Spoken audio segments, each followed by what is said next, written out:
Warning, this content is for entertainment and educational purposes only. This video is brought to you by First Detachment Nutrition.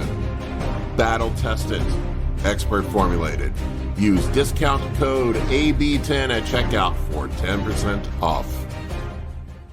All right, Gym Bros, it's Big Paul here today with another video for you. We're going to talk about the cycle that every pro bodybuilder uses in the off season.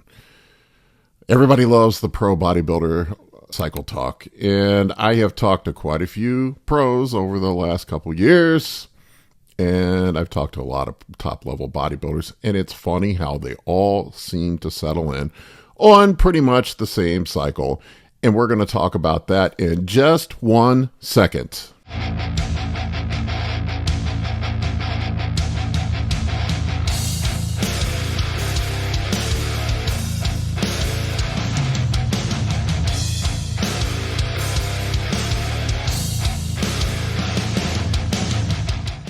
Everyone obsesses about what cycles the pros take, how much they take, and what those cycles look like. To be honest with you, it's nothing exciting, but I get it. When I was younger, I always wondered, what are these guys really doing? Nobody would ever tell you the truth. There was always a bunch of misinformation. Now it seems that every pro says they're just on TRT or TRT plus, which we know is bullshit. That's not true.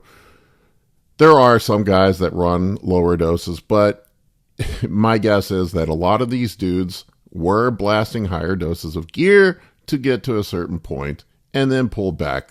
For example, somebody like Chris Bumstead, I would suspect to maintain his weight now doesn't take a whole lot. That's the thing that I have found over the years of doing this, is once you have established a certain amount of size, it doesn't take an incredible amount to maintain it. It doesn't take the same amount that it does to blast through a plateau and get to a certain size. All right, Gym Bros, I'm going to interrupt this regularly scheduled broadcast to tell you about the new Science of HGH ebook by Kurt Havens. It is available on the Anabolic Bodybuilding website for download right now.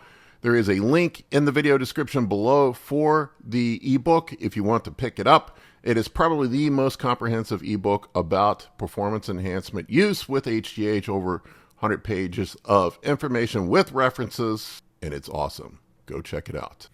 One thing that I have seen, though, is that pretty much everybody goes through these phases of where they experiment, and then they end up with the same thing. We start off, everybody wants to dip their toe into the pool. I would say most dudes either start off with running an oral-only cycle, something like Anavar or D-ball, or maybe testosterone. For me, it was oral only. And then they tried that cycle, and then the next thing they want to try, well, shit, I need to add another compound to this. You know, I'm gonna give DECA a try. And then you add another compound to it. And then everybody goes through this phase of, well, let's push up the doses. Let's see what happens. And then they push up the doses. Well, then GH must be the missing ingredient. Well, maybe I should take some of the exotic compounds like mint or DHB. Maybe I need to mix like 5 different things together. Everybody goes through their trend phase where they want to blast high doses of trend just to see if that's the secret.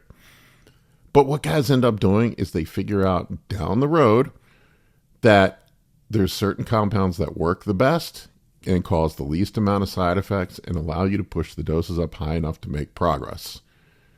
After you experiment with all this toxic shit, go through these phases, figure it out, screw it up, not make a lot of progress doing so, making yourself sick, screwing your blood work up, you then eventually figure out that there is a formula that works, and this is what most pros do. I will tell you that pretty much every guy that I talk to runs a testosterone base. They pick 1, maybe 2 anabolics. Usually it's something like primobolan, equipoise, and then they might sprinkle in some nandrolone with it, either DECA or NPP. I prefer NPP because you can get it in and out quick. Some guys like DECA, but for the most part, those are the anabolics they run. There's some dudes now that run Masteron in the off season, but that's a relatively new thing that's come about recently. I've never run Masteron in the off season. I don't know too many pros that do run Masteron in the off season.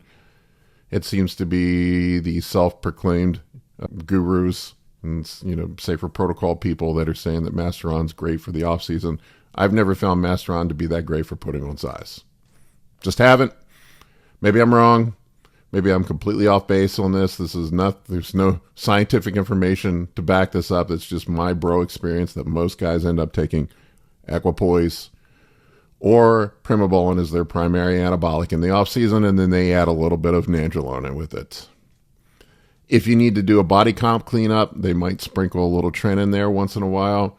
But for the most part, most guys don't run tren in the off season.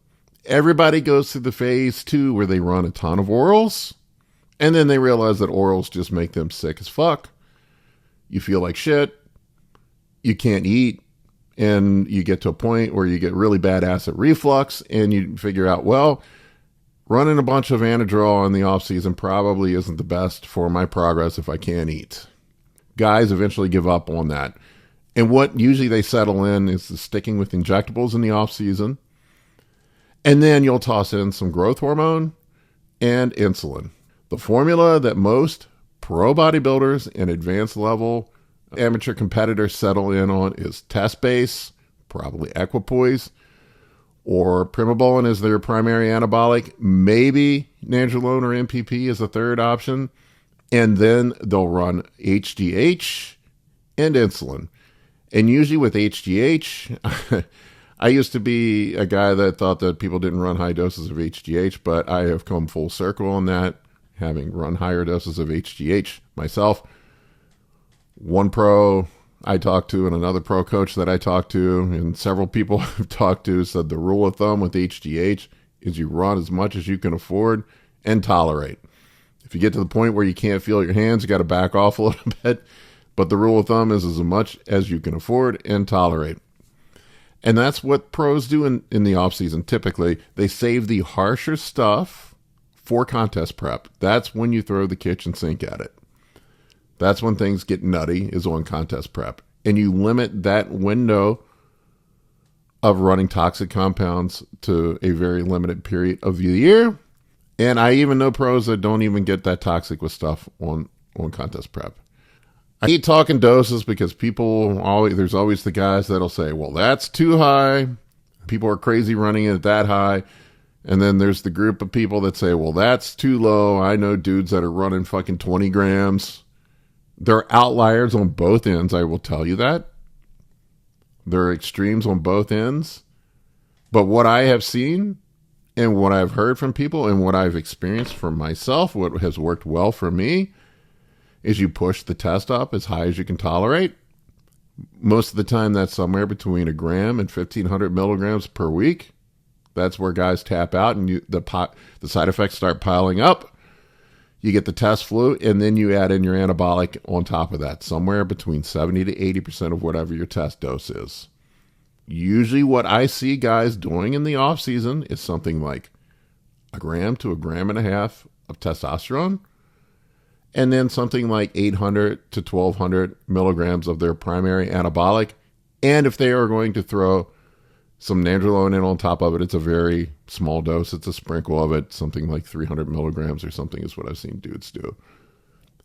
The sweet spot seems to be somewhere between 2 to 3 grams of total gear for the off season. That's what I see guys run. Now, there are dudes that run less. There are dudes that run more. I've heard of guys running crazy stuff. I think it was Nasser that said that you aren't doing a cycle unless you're running at least 5 grams. I think it was recently came out that he was running something like 400 or 500 milligrams of Anadrol a day. But keep in mind, that dude is dead. The people that run the really stupid high doses usually don't last long. It's just what we've seen. As far as insulin goes, insulin's not one of those things where more is better. The right amount is good. Too much is too much, and not enough is not enough. There is an appropriate amount, and that's where insulin should be run. That appropriate amount, it depends on your dietary requirements and how many carbohydrates you're eating. So there really isn't a prescribed dose on insulin. If you want to take a look, I have an insulin basics video you can look at where I talk about how insulin works and pretty much the formula for running insulin and how it works in bodybuilding. You can take a look at that. But that's what I see. Growth hormone usually just boils down to budget. It's whatever guys can afford. There is a limit to budget. People always ask me, are guys running pharma grade HGH or are they running generic HGH? Once again, that comes down to budget. If you can afford pharma, I'm sure guys would prefer to run pharma. If they don't have the money to run pharma, you're going to run generic. The pharma is prohibitively expensive, so you can't run the doses that high. I've heard people speculate about pros running 15, 20 units of pharma grade HGH. If you did that, you would need to have some sort of NFL type contract where you're making millions of dollars a year, because it probably would be a couple $100,000 a year with the pharma grade HGH. And I promise you that most pro bodybuilders are broke as a joke and don't have that kind of money to run pharma grade HGH year round. Recapping all of this, a testosterone base, a primary anabolic, potentially a secondary anabolic, HGH as much as you can afford, with some insulin based on your carbohydrate intake. Most guys stay away from orals in the off season. If they do run orals, they sprinkle them in here and there. The guys that have been longtime veterans eventually figure out that running orals is just too much.